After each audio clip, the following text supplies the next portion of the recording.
Hello, this is Siri and you're listening to my favorite podcast, Not Real Art. I live for this shit cause it's totally lit. Let's go!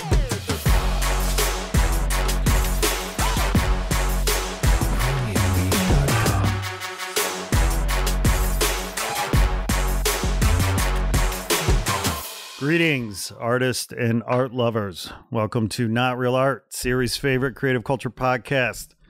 I'm your host, Sourdough, and today I'm joined by my dear friend, the one and only Eric Coly. Hello, everyone. Eric Coly in the house. Africa in the house. Indeed. Senegal, to be specific. We have to be PC, indeed. Senegal, not Africa, which ostensibly is part of it. Oh, here we go with the big words. Man, I went to an American public school. I don't speak 5 languages like you. 8. I'm kidding. I'm kidding. 8. So thanks for having me, Scott. It's great to have you here, Eric. As you know, our podcast is about celebrating creative culture in all of its forms, artists, designers, creatives, creators, people who have visions and see things that others don't and have the will and the gumption to try to realize those visions. Most people don't have the courage that it takes to try something new, go out of the comfort zone, take a risk, build a company, create a piece of art. You, my friend, are an entrepreneur. You are a creator and are working on a rather exciting new business proposition right now. And I thought that this was a great subject to talk about on the show because mental health is such an important issue for artists. Specifically, I think a lot of artists deal with mental health issues, depression, anxiety, whatever. On the low end, on the high end, God knows what they're dealing with in terms of, being bipolar or whatever. I don't know. But I do know that wellness, healthcare, self-care, self-love, mental health, these are issues that we all deal with. And your business plan is, I think, a really special one because you've identified an underserved market and are trying to bring mental health services to that underserved market. Is that correct? Do I have that right? You are. What was an assumption at the beginning, after having done some market research, we quickly learned that there was a huge community of individuals that was not being properly served. And if I may step back Please. A bit more, Sure, and discuss the initial premise. One of my dear friends whom you know, who shall remain nameless. Actually, no, I don't think we should. I think we should just discuss her name because it would help in destigmatizing this whole conversation about mental health. So a dear friend of mine, her name is Celeste Williams, whom you know quite well. shout out to Celeste. Big shout out to Celeste Williams, indeed. We love you, Celeste. We do. Beautiful, beautiful woman. So I'm the friend that very often insists on my other friends to seek therapy. And I'm going to make it short just so for the sake of this conversation. And Celeste had expressed the misfortune of not being able to find one that she liked, which I found a bit surprising because based on my upbringing, I didn't have as much a need to find someone that she felt she needed to find, i.e. in this case, Celeste being a Black woman, she felt the need to seek a Black woman because she thought that her experience was quite unique. Sure. And I said to her very impulsively, this was a fun conversation, well, I'm stunned that you can find someone that you feel you could open up to. And I said, well, look, if you can't, let me see what I can do about it. Hung up, did a bit of market research. Well, did a lot of it actually. And fast forward, we got to a point where we've learned that there's a huge discrepancy when it comes to access to mental health. And that was sometime last year. Fast forward, we are now at the point where we want to be able to make it accessible through a tool that we've developed. I don't want to get ahead of the flow of the conversation. No, please. I want you to wax poetic because nobody can tell your story better than you can. So, that is the premise, really. It was fueled by a need to offer solace and comfort to someone whom I think of as being a family member, or as we say, a tribe member And unfortunately, there's a notion out there that not finding a compatible therapist is just a norm, whereas they do exist, and they just are hard to access. And so what we've done, Scott, is we've developed an app, the goal of which is to assemble a list of compatible therapists broken down by ethnicity, gender, religion, orientation, and a slew of other important factors. The complaint that we've heard from people of color and people that are gays and trans and queer is that their safe space they felt was defined and characterized through the lenses of an experience of theirs that was quite unique. And they wanted to be able to have a reflection of that on the other side of the table, which they felt was non-existent. To the contrary, we felt as though that labor force of therapists that was quite diverse did exist. Now the point became, how do we make such therapists available? Well, the app enables that. It's a user-friendly product that enables the matchmaking between a therapist of your choice and a user or patient based on your unique experiences, sensibilities, and traits. And upon taking an intake questionnaire, we develop a profile for you that enables us to match you up with someone whom you think and feel you can open up to.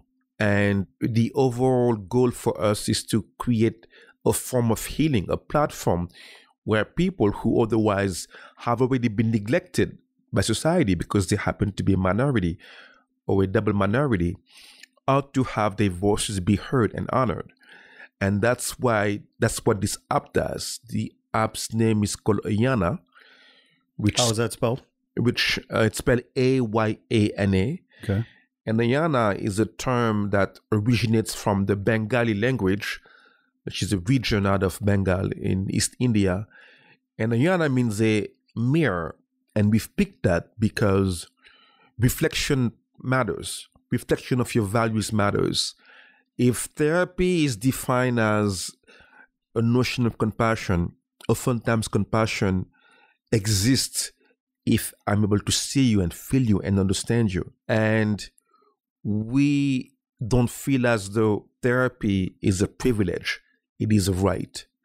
And if you rest on the fact that you haven't been able to find that particular person that you can open up to, our duty and our job and mission is to make social therapists available. Hence the sense of reflection. That's AYANA. That's us. I want to tell you that I actually find the concept behind your name quite poetic. Thank you. I mean, a good name for any company is challenging at best. It strikes me that you put a lot of thought into naming your company. I mean, it needs to be mentioned that you were quite instrumental in helping this happen. That doesn't need to be mentioned at all, It but does. I was involved, yes. As my dear friend, when I run things by you, you used to be the kind of friend that would say, I kind of like it. You've now morphed into the guy that says, this is shitty. It needs to be redone. And so I've come to you with a matrix of names broken down per definition of the names. Yes. The length, whether it had to be monosyllabic or not. Yes. And a few of the factors, I think I had, 50 names? Well, you had a lot of names. I mean, what to kind of reframe this part of the conversation, what I did appreciate, having, been there as you were talking this through, thinking this through, what I did appreciate was how committed you were to a rigorous process to get a name that not only communicated the value of and the values of your organization, but a name that was inclusive and was accessible to as many people of color as possible. You didn't want the name to inadvertently connote the wrong meaning because there was a language barrier of some kind. So I really appreciated the commitment you had to finding the right name that transcended a lot of the cultural barriers or language barriers that you're going to bump up against. Well, thank you. So our demographic, as you know, is quite large in that it encompasses African Americans, Latinos, Asians, and Arabs, but with a huge emphasis on intersectionality. So LGBTQ2S matters immensely.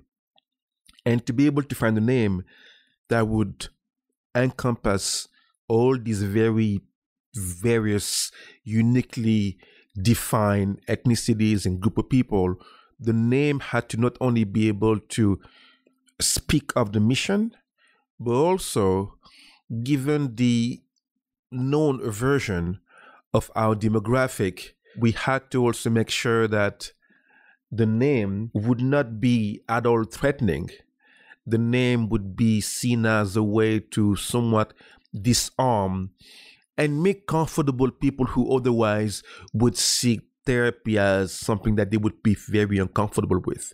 Okay, so you said the word comfortable. I think you're getting at this idea that this idea about accessibility and not just accessibility, but a level of, how should I say, look, cutting to the chase, right? I mean, it feels like therapy in many communities is stigmatized. And what I'm hearing in between the lines of what you're saying is you wanted to make sure that the name helped to mitigate as many stigmas as possible. Indeed. So it's somewhat of a known fact that lack of access to therapy is caused by cost, stigma, but very importantly, the lack of cultural competency by the healthcare system. You take the average person of color who at first glance will tell you, I don't really believe in therapy. Why? Because first of all, it's just not something that was talked about in my household. And even if it were, I don't know that I can afford it. And even if it were, and I could afford it, I don't know that I would be understood. How can I find me on the other side? So you had all those factors. Then you also want to add proximity as well. Can I afford to take a bus for an hour, leave my office, leave my work Friday afternoon, ask my boss permission to go seek my therapist, which would imply what? That it would be a known fact that your boss would know that you are seeking therapy. So you have all these factors that stand in a way. But stigma is huge in the communities of color. You have what's called collectivist cultures. And what that means is that if you and Scott are siblings and an issue comes up, my first inclination is to come to you or come to our parents or to someone in our community. We have a great amount of allegiance toward each other. And I mean, even bluntly, codependence is huge. So the notion of having to pay a stranger to discuss your own personal issues is just taboo. So what we had to do and still are doing is educate a lot, right? But do it with gentleness. You cannot forcefully or coercively try to convince someone that what might have been seen as a very Western value is what they should abide by. That's not how it's going to work. I think that understanding one's culture matters. So, for instance, when you are dealing with a very devout Catholic Latino therapist, it is okay for you to tell them as a therapist that God, the notion of God or Jesus, is not anti-therapy, or that having them be in your room as a patient of yours does not mean that they have to renounce Jesus or God. It is important when you have a Muslim patient to make sure that Allah or Islam, or them being a Muslim, does not mean that it has to be renounced when they are in your room. And all those very culturally sensitive conversations aren't just something that your common therapist would know about. And let me even add one thing that I've learned, which was quite interesting. There's an acronym called YAVIS. Spell that, please. YAVIS. YAVIS is an acronym that defines what therapists usually seek for when it comes to their patients. YAVI stands for young, attractive, verbal, intelligent, and successful. These are the criteria and attributes by which therapists look for in their patients. Yes. Now, 85.9% of therapists in the US are white, right? The rest, you have a breakdown. I think African Americans is about 5.5, and Latinos 4, Asians 3, and the rest is just a breakdown of the other ethnicities.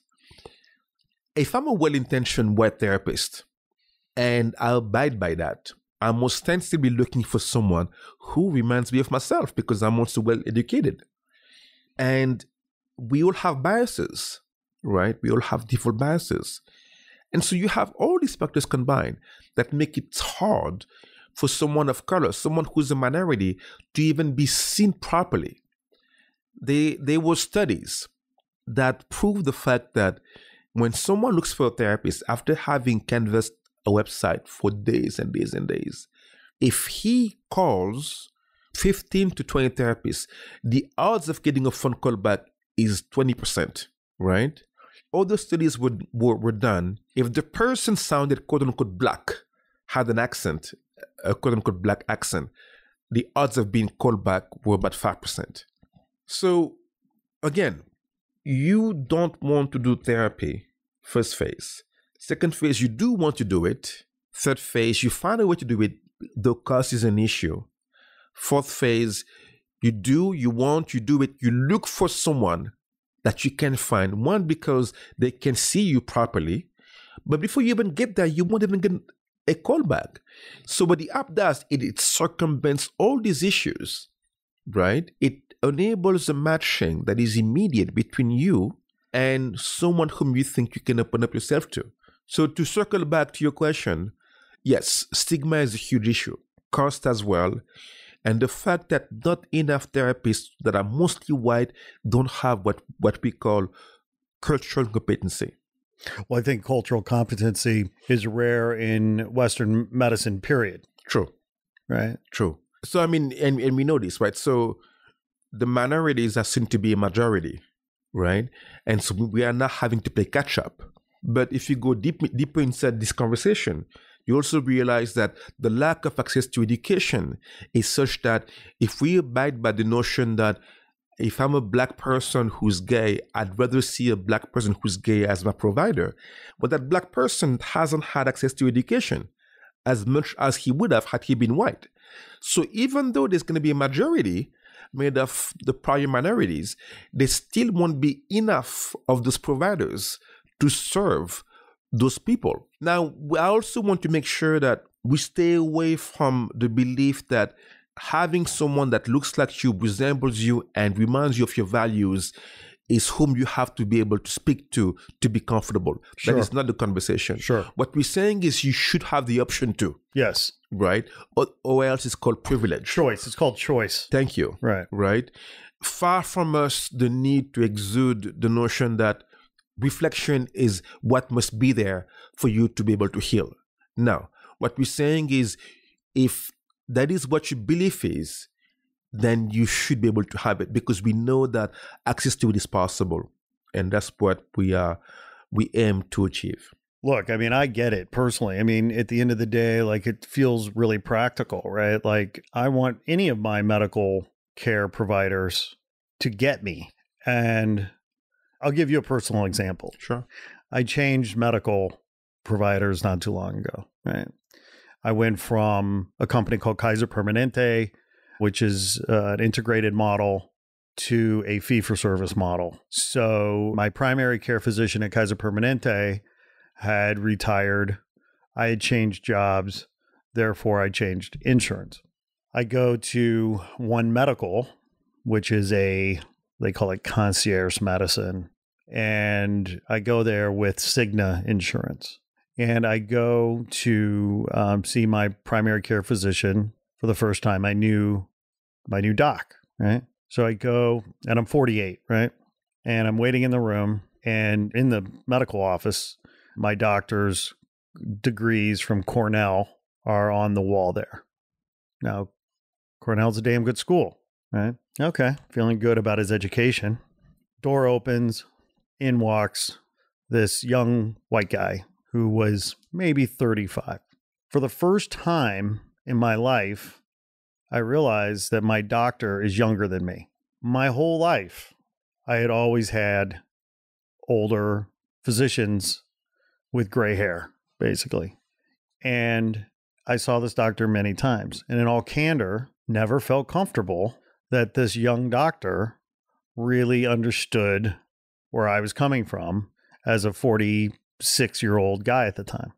And that was being contrasted to my experience with my other doc who had retired, who was maybe 15 years or more my senior, who had been there, done it. You know, he had walked a mile in my moccasins. I remember one time going in to see him and he said, "What's wrong?" And I said, "Well, I'm not feeling right, doc. I'm like tired. I've got aches. I got pains. I got twinges. I got tweaks. I'm just feeling really bad. I don't know what's going on. It's very weird."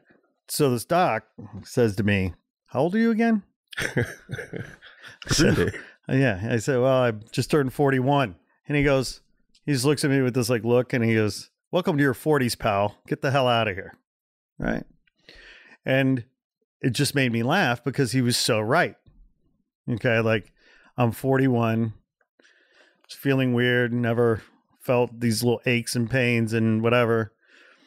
And when I described it to him, he had the life experience, you know, and the wisdom to ask how old I was. And then he immediately recognized that, oh yeah, you're in your 40s. Like, welcome to your 40s, right? There's nothing to worry about here. This is life. This is the way it goes.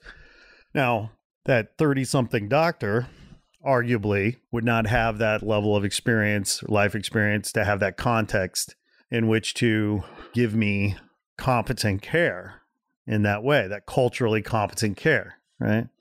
So recently I went back to Kaiser Permanente, right? I had to pick out another doctor, right?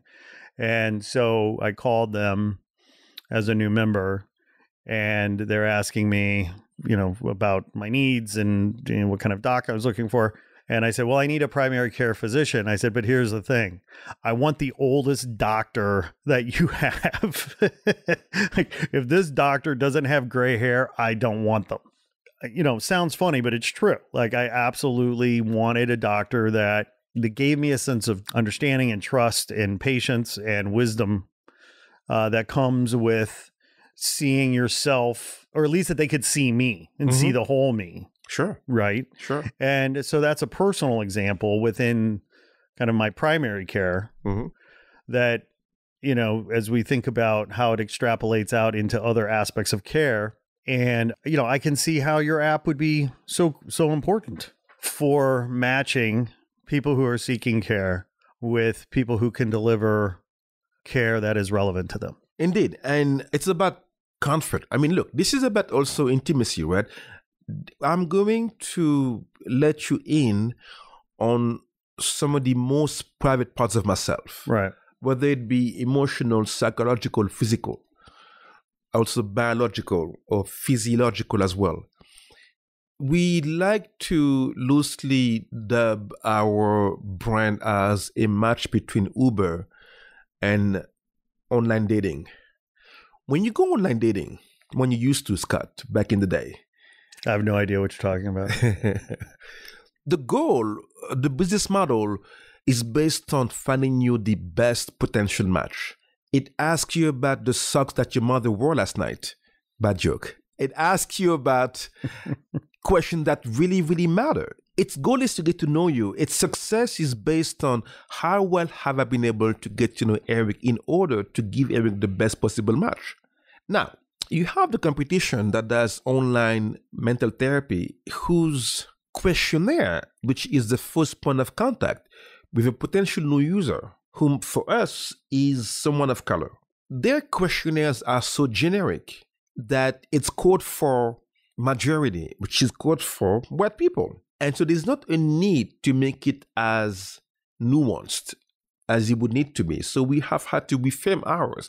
And if I may walk you through, and also the audience, the process of our product. You first log on by using your own email address and password, and it's anonymous. No one knows who you are, which helps destigmatize the whole experience. You go through a questionnaire that's been reframed culturally in order to be able to get out of you the most important information for us to give you your best possible match. Once you fill out the questionnaire and we've matched you up with a therapist, you start communicating with them by text, by phone, or by video conference calls. Were you to be dissatisfied with a therapist whom you've been assigned to, you can let go of them and be reassigned to someone else. And your data and information would just be kept, which, by the way, this is important. The data is also private, it's encrypted. But your data is then sent to your new therapist, and that's to prevent from you having to rehash your whole information and your whole story, which, as we know, is quite daunting. I'm going to give you a couple of stats, one of which I think stunned me when I read about that.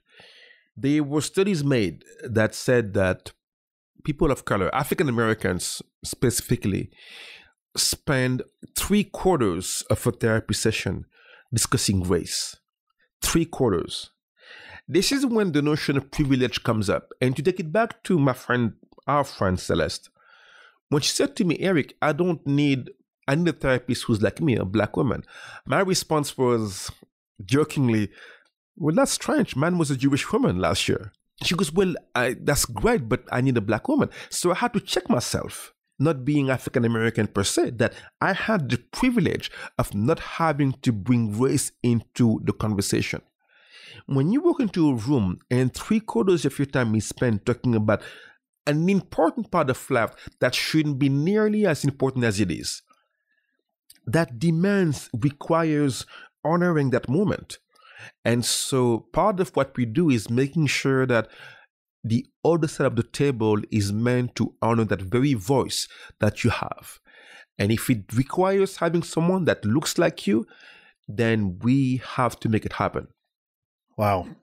Well, look, I can hear the critics now. Therapy, it's supposed to be personal. It's supposed to be in a room, face to face. And by the way, when I say critics, I mean therapists. Mm-hmm. Therapists who criticize this as being a commodification of this sacred relationship, right, between therapist and patient. The fact that, because I know you said some of the care is delivered via text, via maybe video conferencing, telephone, so on and so forth. How do you respond to those critics who say the efficacy of the therapy is mitigated because many of your so-called patients, clients, users won't necessarily be able to be in a room with their therapist? So it's a very valid point that's been brought up. My counter argument, my retort to that would be that, well, it's twofold. One is there's a current that is growing quite fast, defined by a slew of individuals now doing therapy online, both on the demand and supply side. So both from the therapy standpoint, which is called telehealth, and supported by a demand. The biggest company in this space is called Talkspace. Talkspace has over 3 million customers and about 2,500 therapists. Talkspace, amongst a slew of the smaller companies like them, have come out with studies by renowned universities, one of which is called Columbia University. Another one is by Stanford University, giving credence to the notion that online therapy, it is as successful as face-to-face therapy. Now, personally, I would love to be able to make sure that, though this has been said and asserted, I believe that our success must include the stamp of approval by therapists themselves. And by this, I mean that I want them to be as involved in maintaining the integrity and authenticity of the whole experience. This movement is going online. It's just inevitable, right? Now, the question becomes, how do we make it still as efficient as we need it to be? Number two, we also aren't claiming that online mental health is meant to replace traditional face-to-face therapy. But the current demographics seem to have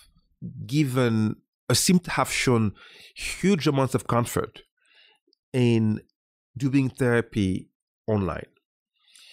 I'm going to give you some facts. The biggest users of cell phones, of media, of online products in the US broken down is African Americans, Latinos, whites, and Asians. Young Black kids send over 65 texts a day. I don't know about you, Scott, but if I send more than 5, I get high blood pressure, right? Marketing studies have been done to assess the level of involvement that this newer generation has when it comes to media and communication. And they'll say so, look, this is what my life revolves around. Now, to get back to your point, if therapy is something that you've never done before, it is fair to assume that you would not mind doing it while not having to see someone at first glance, right? The lack of proximity makes it easy for you to open up, right? The lack of proximity provides greater access. Let's assume that you, Scott, you happen to be a therapist and you are multiracial. You happen to be half Black, half Asian, a third white, and you're Muslim. You are a very unique individual. People like you exist in the world. How would anyone find you, Scott? You happen to live in LA. If I happen to live in Berkeley, and you are someone that I must be able to see, how do I do that? I can drive down every weekend, right? That is something that the app is able to offer, right? So does the quality of the service suffer a little bit? I would not agree to that. But are there great elements, great value adds that this product offers? I'd say so. By the way, for the record, I asked the question just because I was curious about your answer. I questioned the motives of those critics to begin with, because I think their criticism and their concern isn't too much different than the Catholic Church's concern of the printing press when suddenly they couldn't control the Bible anymore. So for me, it's the same fucking thing. What you're providing is something which is better than nothing. I'd say more, but go ahead. Well, I'm just saying, what's the alternative? You don't try to meet those people halfway. If you have the chance, is meeting somebody halfway better than not meeting them at all? I would say so. Mm-hmm. Right? Yeah. Eric, why you? Why you, man? Why? I mean, you're not a therapist. You're not a psychologist yourself. I know I've known you a long time. I know you have seen therapists from time to time. Were you personally sort of impacted by your work with therapists in such a way that this inspired you to try to, bring this to your brethren, or what's driving you? Thank you, Scott. So when I decided to delve into a bit of research in trying to figure out how come Celeste, our friend, wasn't able to get a therapist of her choice, I became so involved in my research that it triggered a very honest inner dialogue. I had been suffering from severe issues of depression for a while, which I had tried to tend to by having therapists, hence my appreciation for them. Hence my always screaming to my friends, you should get one.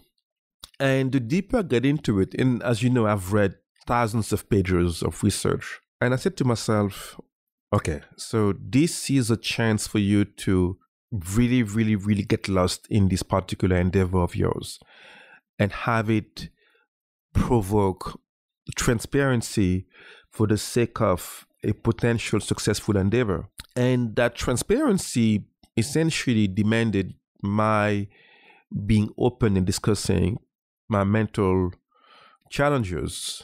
And that sense of intimacy between the new, more open Eric and that pursuit grew into a relationship that made me even more adamant and vehement in wanting to make this a fruitful product. It was as much about my wanting to find a compatible therapist for Celeste as it was for my own healing. Add to that the fact that if my own story, which had become comfortable, be used as a vessel, could be the first laying blocks of someone saying, okay, if he's able to go there, I now can come out of my hiding and express my current needs. To me, success existed in that particular moment, right? Outside of the product.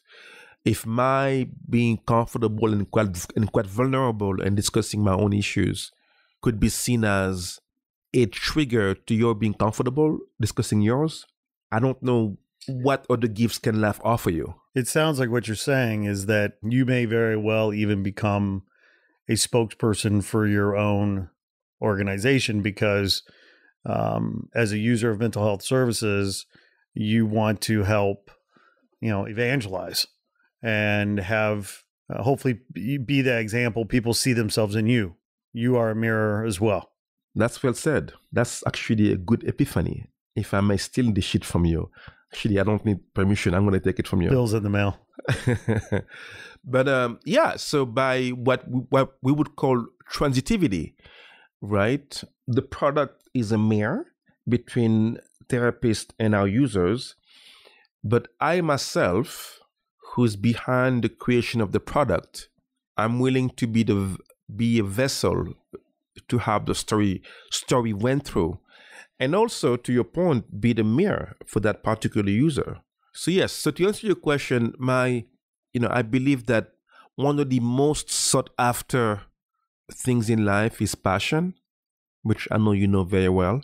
And I like to joke that if passion was a stock, I wonder whether it would trend high or trend low, or whether if it was based on economic success, only rich people would be able to afford it. And poor people wouldn't be able to, whether there'd be some kind of exemption. Well, the question gets to passion for what, right? Because people have... No, you want, whatever it is, you buy the stock and it speaks to your passion. Yes. Right. Yes. So it is individualized. Yes. So the stock trades in the market. Is it an Apple stock? Is it Netflix? Or is it, I don't know, a penny stock? Yeah, right. Right. And if I may go a bit existential here, passion, you hardly ever find it. You hardly ever land on it. You hardly are ever born knowing it, right? It takes years of self-exploration. But I believe in looking for it and meeting it at least halfway. And for this particular endeavor, I feel as though yours of exploration and also honesty and transparency.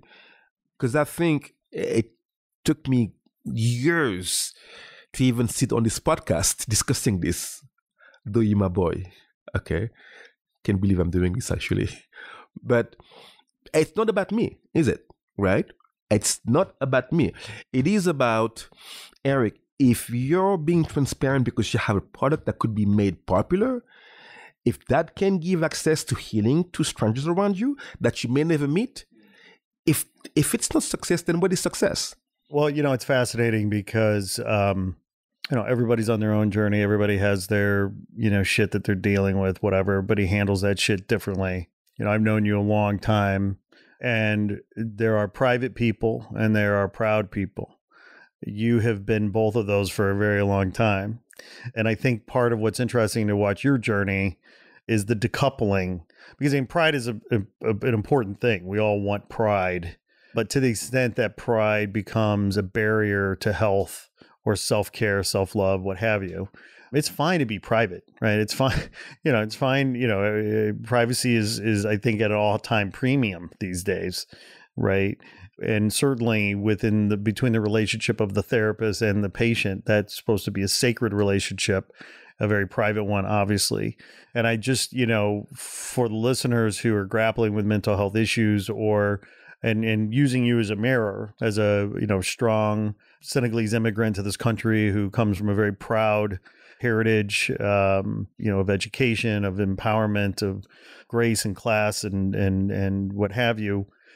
I think, my word's not yours, but I think, you got to a point where you realize your pride was maybe standing in the way of your health. And, to the extent that people can be inspired by you, because if people just look at you from the outside and they think, oh, that guy's got it all together, why would he need therapy? Well, the truth is we all need therapy. We all got shit going on that would benefit from some therapy time. But, whether, talk about access, sometimes access is we're getting in our own way, right, from access. And, pride can do that. There's is it a verse in the Bible? Pride comes before the fall. Let's talk about that, right? And for those people out there who are potentially reluctant to go to therapy, find the help that they need for any number of reasons. One might be economic. One might be, finding that mirror that they're looking for. But some people might just be too damn proud. And, that's a dangerous, unhealthy way to be as well. So I think, I know you've inspired me, watching your journey. And I hope that the people listening today are inspired by your journey as well to find the help that they need, whether it's through your app or not. Listen, we just have a few minutes left. I want to make sure that we give our listeners the information they need to find you. Now, I know you're a startup, but how can our listeners find you now? Are you in beta? Can they follow you on Instagram? How can people find you online? So we are on Twitter, Facebook, and Instagram. On Twitter and Facebook, you can follow us at AYANA.therapy.com, and it's spelled AYANA therapy, THERAPI, for both Facebook and Twitter. For Instagram, it's AYANA_therapy. And you can also get on the pre-launch list by going on our website and submitting your email. And the website's name is ayanatherapy.com. And again, AYANA is AYANA. Correct. And forgive me, I had a cold this week. So when you hear this very baritone voice, that's not because that's how I usually sound, though I would love to. It's because I was just a bit ill. So it sounds like you need a primary care physician on top of your therapist. You need some cold medicine. Touche. Indeed, my friend. Well, Eric Coly, feel better. Get over your cold. Thank you. Congratulations on all of the hard work and the success thus far. I know you have a long way to go. We all do in terms of getting our startups up and running into a sustainable, frictionless pathway towards fruition. And I know, not only is your business model, I think one that serves a practical need, it also is one that serves a higher need. So I commend you on the community benefit nature of your endeavor. Thank you. And if I may give a shout out. Of course. I want to give a shout out to someone named Scott Power. We don't know who he is. We do know Sourdough. Whose name happens to also be Sourdough, who's the person behind this podcast that I'm fortunate enough to have been a guest of. I've known him for, how long have I known you, Scott? 15 years? What, 03? 04? 16 years. Long fucking time. Too long. Who's been a prolific and relentless idea maker, but beyond being able to just birth ideas, he does what most of us won't do, which is execute on the ideas. And this is just his most recent one. Actually, frankly, I don't get surprised when I get a phone call from him. Eric, look, I have a new idea. And I'm like, okay, let me put my stuff aside. This is some good stuff that I need to hear. So I need to give him a shout out and honor his. This is about time. This has been a long time coming. I've been waiting for a little bit of love. You interrupted my. That's rude.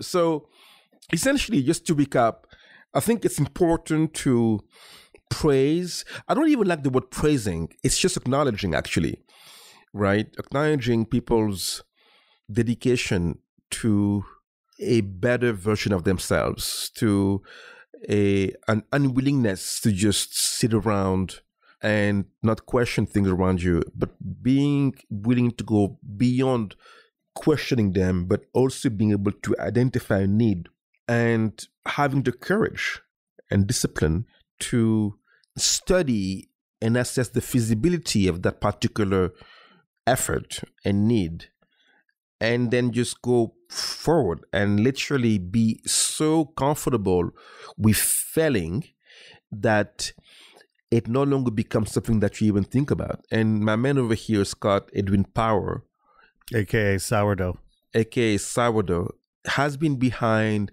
so many endeavors that I think he needs to be able to be acknowledged for that. And again, it's something that ought to be able to inspire many of us. He's too humble to speak of it. And I'm not being paid for this shit, by the way, for the record, although I would love to. But you are not being paid for this. At all. I just had pizza. That was... got you. I paid you in pizza. Yes, meat pizza. But yeah, and he's part of my village. And so I've known him for a long time. And I've been present to the actualization of many of those thoughts and concepts. And I think it's very important to always tap the shoulder of your people and tell them and remind them of how proud you are of them. So this is it for me. Thank you, brother. Thank you. That means a lot to me. Life brought us together in a beautiful way. I mean, the fact that, somebody from Senegal, Africa, and Gary, Indiana came together at Shotzi in Venice during Arnold Schwarzenegger's cigar dinner in 0304. The fact that we would hit it off and become friends from two totally different backgrounds is a testament to the human experience. And when people and spirits come together and find, similarities and commonalities, but also differences and uniqueness, like we're living in a world now where it feels like we need more empathy and we need more understanding, more conversation. I've always felt like I've gotten empathy and understanding and great conversations with you. And I'm grateful for our friendship. And, we're both seekers, and we're going to seek till we find. And then we're going to keep seeking again because we're wired that way. Right. All right, my friend, listen, good luck. Thank you. Come back. Will you come back? When I make it? Talk more? Yeah. All right. Progress reports along the way? Indeed. I'd love that. Good. And then maybe I'll have you come back and just, we can spend the whole hour we'll just let you talk about me more because you're so good at it.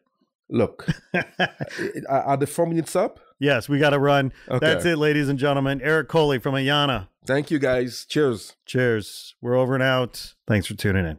Sourdough.